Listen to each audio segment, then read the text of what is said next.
Hey everybody, today I'm going to review a game of Oscilio against Oscilio, so the Oscilio mirror. And this matchup is like a lot of mirrors where it can be very reductive.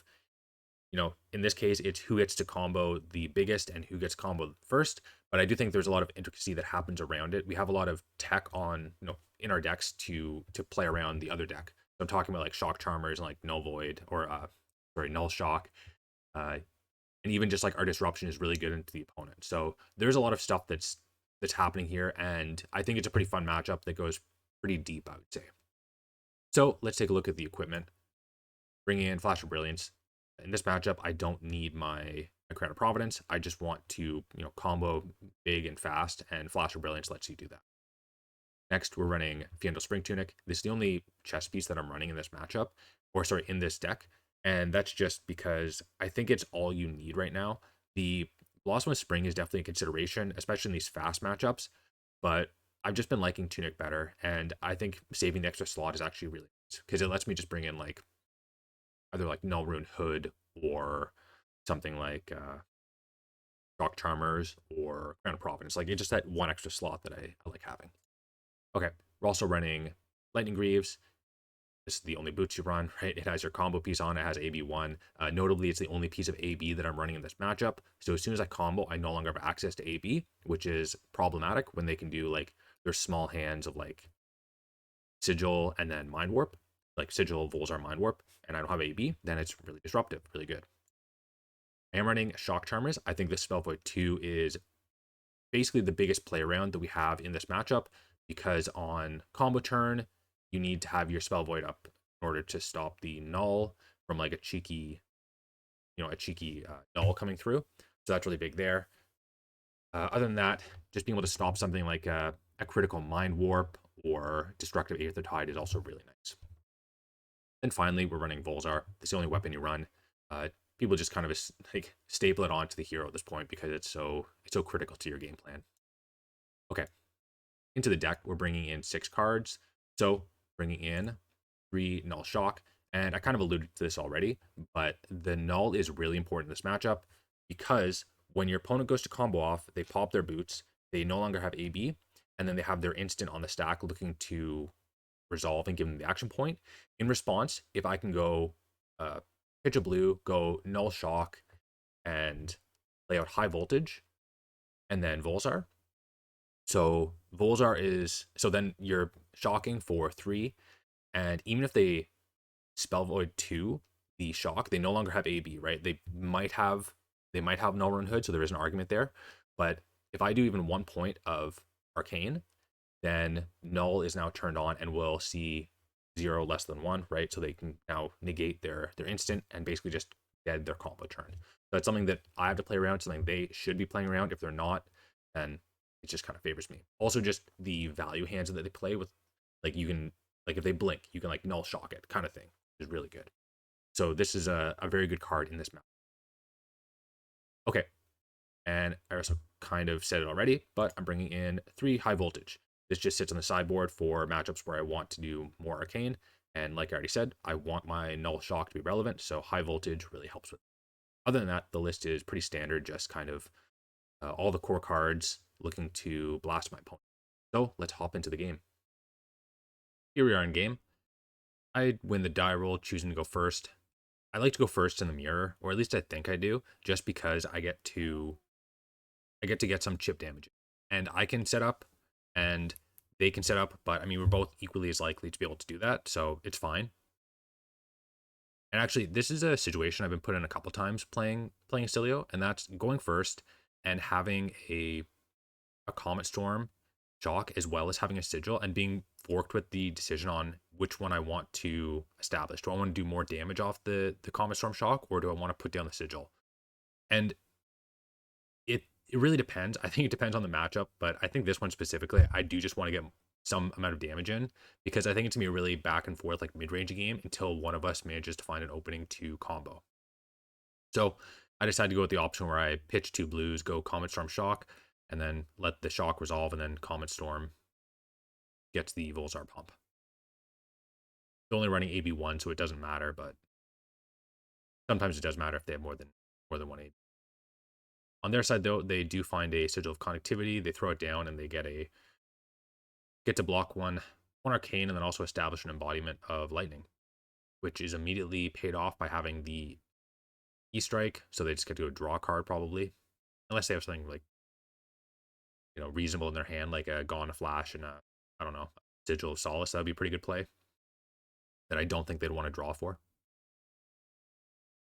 Here, though, I think I'm okay to, I was going to say, I'm okay to cycle. I could also have kept the Flittering Charge, and then kept the Sigil of Lightning, and then gone Flittering Charge, Sigil of Lightning, and then played out the Blast to Oblivion.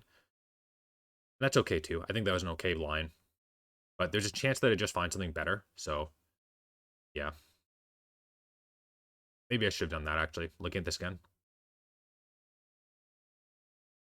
But finding the Gone Flash is pretty good. There's a chance I also get to like block or pitch or do something with the cards in my hand. But this is just showing the power of Somersault. It's worth 5 value here. Pretty good. Better than pretty good, so happy with this. Okay, so they go Sigil Brilliance, Volzar, and then what are they going to hit me with? Mind Warp. So I do want to pitch into this. I'd like to protect these cards. I could see going...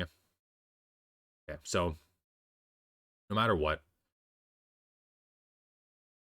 here, I'm going to be inefficient here. So I want to protect it with something. I think if I pitch the Gone Flash, then I just get to go Eclectic, pitching the Flittering, hold on to the Blast. I could also go... Yeah, I think that's probably just the best thing to do here. And kind of sucks. I don't want to blow my Shock Charmers here. I want to use that to protect my combo turn. Getting blown out by a null on my combo turn is just game losing, and I need to hold on to my Shock Charmers for that exact situation. Yeah. I guess pitching the Flittering Charge was a mistake. It's like a small mistake, but I could have gone...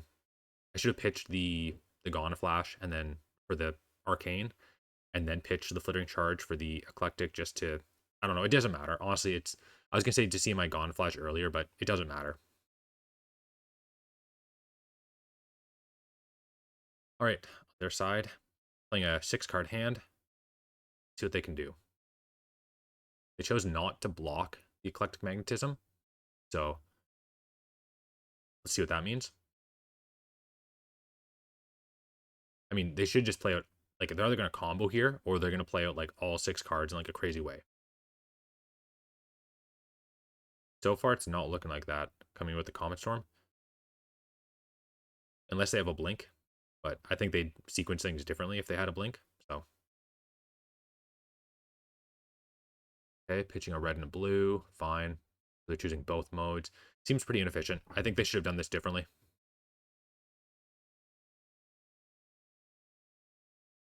I mean, like, I can already kind of tell. Yeah, they're presenting both, so I'm going to tax them some cards. There's a chance they want to keep those cards for something. I don't know what it would be. Can't really get a read on it, but I think I'm good to just go, high voltage, and then null shock, pump up the shock with the Volzar. So they need to pitch at least one into the null, right? Because it's going to come in for 3. Otherwise, it just stops the full Comet Storm shock.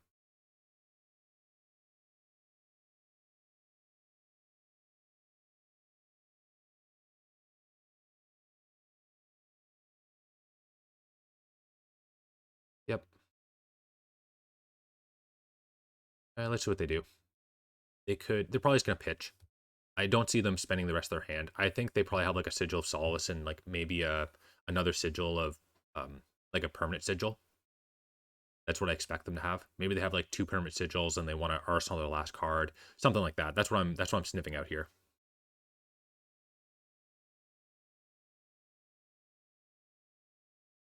Because Null's coming in for, or sorry, Shock's coming in for 3, and Null is checking for 3 damage being done. Because the cost of Shock is 2 or less. Or sorry, is 2, so Null needs to be 3. And they're popping their Shock Charmers. That's a mistake. They're preventing 3 damage. They pitch the Electrostatic. Yeah, I think either I don't understand the ruling or they don't understand the ruling. One of us is wrong, basically. I think they are. I think they should have just prevented the one with their red pitch and then yeah, moved on with it. On my side, I'm choosing to just throw in my 0 for 4. I mean, it's fine. It's just like it is what it is. It's a 0 for 4. I could keep it to try to combo with it, but I don't know. I don't. Maybe it was incorrect. I don't know. It's a little bit wishy-washy what I should have done there. So they're coming with Gone Flash. I'm expecting they have an instant here. I think I should be blocking with a Mind Warp, though, because I want to do the same play I just did, where I go High Voltage and then pitch a blue to Null Shock and Volzar. So I don't know why I'm blocking with my current funnel. That's just a straight misplay. I'm leaking 1 damage. Yeah, because here I should do exactly that. I should go Null Shock, High Voltage.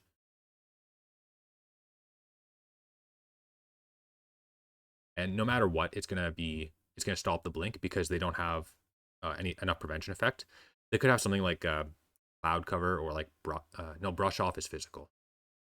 I don't know. I don't think they have any way to stop this.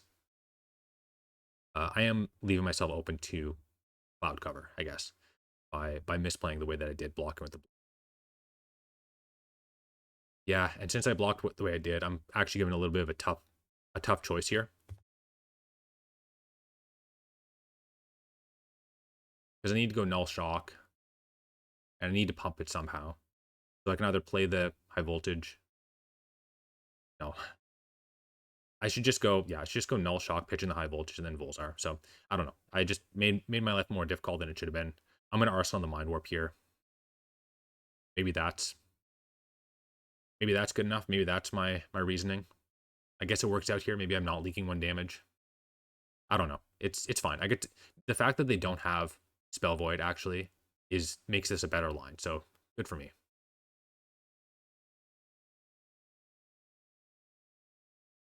I'm playing a little bit slow here, so I need to fill the commentary with something, I think.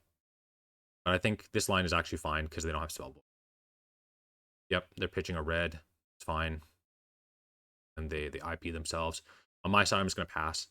There's a chance they can't spend their whole hand. There's a chance they have combo, but they don't get to use the Flash of Brilliance here. So if they combo, it's going to be pretty weak.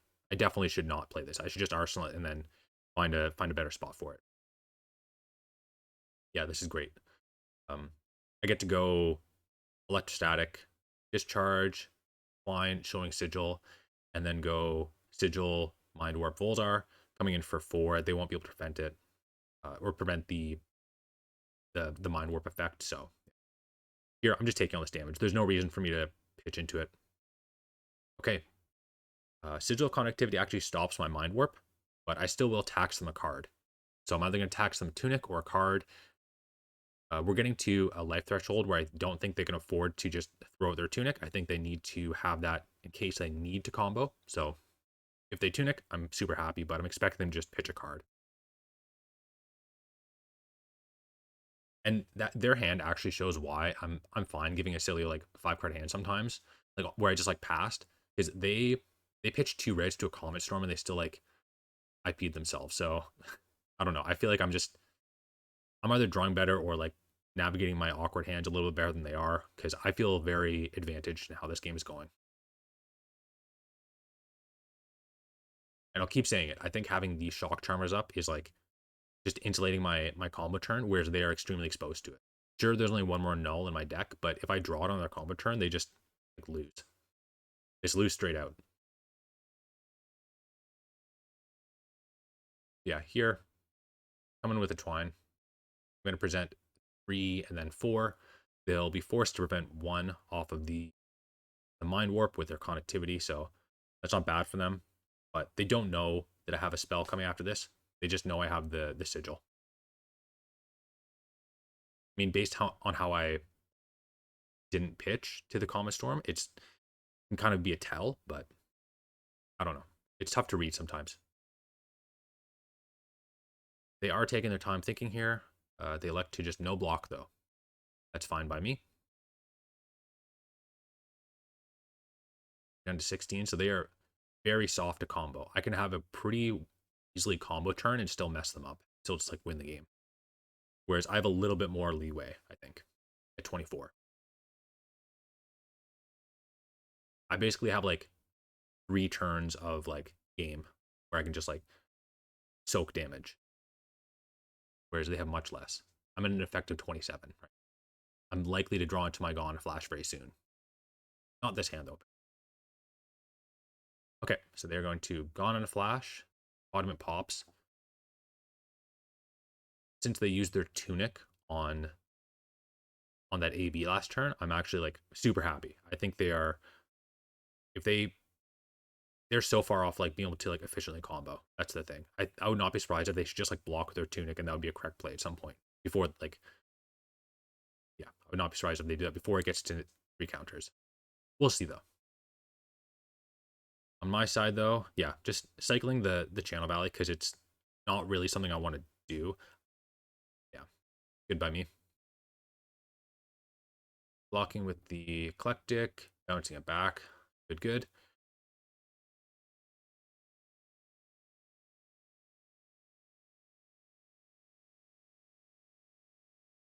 Okay.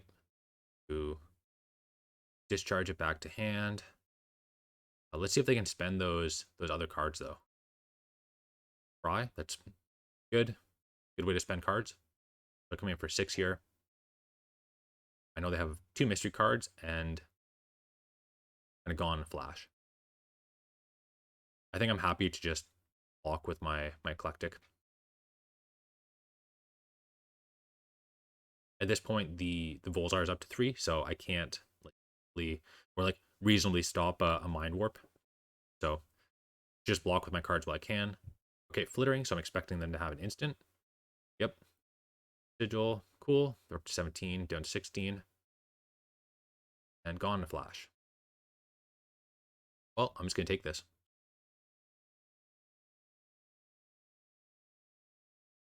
Not too upset with what's happening here. On my side, I think I can just play probably just both sigils from hand and then, oh sorry, yeah, I should be cycling. Yeah, cycle for sure. Okay, now I should play 1 sigil from hand, play with the Sigil of Solace, and then arsenal the Sigil of Brilliance. I'd rather just have the extra lightning instant in arsenal for my combo turn because I'm really expecting, I'm like, at this point I think I'm depending on getting my Gone Flash the next 2 hands. The next 1 hand hopefully, but in the next 2 hands I think I have enough life to spend. Like if I block out with my next hand and then combo off on the turn after, I think I'm good to do that. Especially with the Sigil of Brilliance and the Flash of Brilliance, I think I have a good amount of room to make that happen. They won't be hitting their Tunic until 2 turns from now, so I'm fine with that. Unless they set up this turn, but good. I'm doing what I said I should do. And here, this is a combo turn. I get to block my Flash of Brilliance and then discard a Gone Flash and then go for it. Here, I'm not scared of Mind Warp because I have my Shock Charmers up. Not scared of Destructive Aether Tide, same reason. So I'm happy to just block with, yeah, I think block with Mind Warp and Shock Charmers. Oh, sorry, Mind Warp and the other 2 cards. Fine. Maybe I should be keeping my Mind Warp. Actually, yeah, I should be keeping Mind Warp here, just in case they come in with some sort of arcane. Can they reach that number? They play 2 lightning, so they could still play. Yeah, I should have held on to the Mind Warp because if they go like Sigil and then Volzar Mind Warp, that could get me. So I think that's a mistake from my part. I should have held on to the Mind Warp.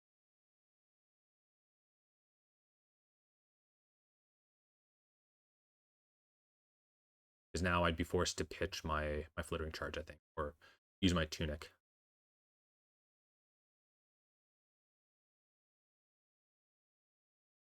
And I can block with the Mind Warp on this turn anyways. Okay, Fyendal, that's fine. I will let them, I think I just let them opt the full amount here. I don't want to use my Shock Charmers. I don't think I'll be in kill range because they'll be coming for 6. I'll be down to 8. They can't kill me with 6, or they can't kill me with 8 arcane with Shock Charmers up. Shock Charm is just going to insulate me against the null, like I've been saying this whole time. So I think I'm pretty much guaranteed to win right here. On my turn, I get to go. Okay, so I'm going to go on a flash, go to resolutions, then bounce it. I'll have 2 action points, and then I get to go flittering, then on a flash, brilliance, then etchings, then I think I have a brilliance in the yard. At least I have one. What do I have? I have a arcane. So I have a lightning sigil. Sorry, the yard. So I get to go lightning sigil, then Gone to Flash. So I'll be playing Gone to Flash 4 times. 3 of them will amp. Oh, let me do the math. It's going to be.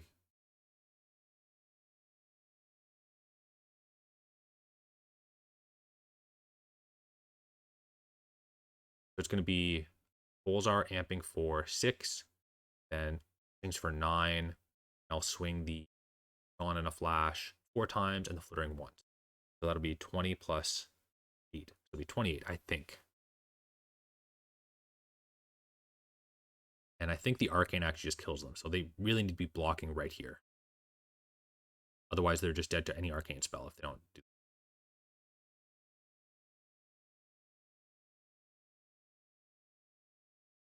I think they are just dead, though. I don't think they have any out. At least without blocking. Maybe like 2 Sigil of Solace.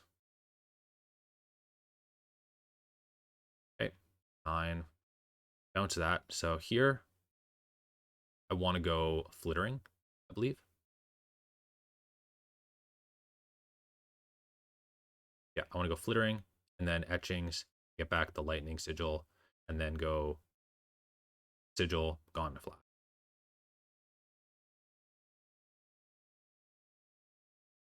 They don't block this, they're just straight dead. They should be blocking with equipment at least. Nope. Okay. They're just dead to arcane. They hit them for 9 here. Sorry, 8. Yeah, that's gonna be game. All right, there you have it. GG. Here we are in the post game, and that was the first mirror I've played in a while now. So it was interesting to see how the decks have developed and the sort of like meta game that we had to play in that. I think that it was really interesting actually with the shock charmers, how we sort of had to insulate against the null shock on both sides. I don't think my opponent really respected that or realized that. I definitely did, like the way that I was playing and holding them up.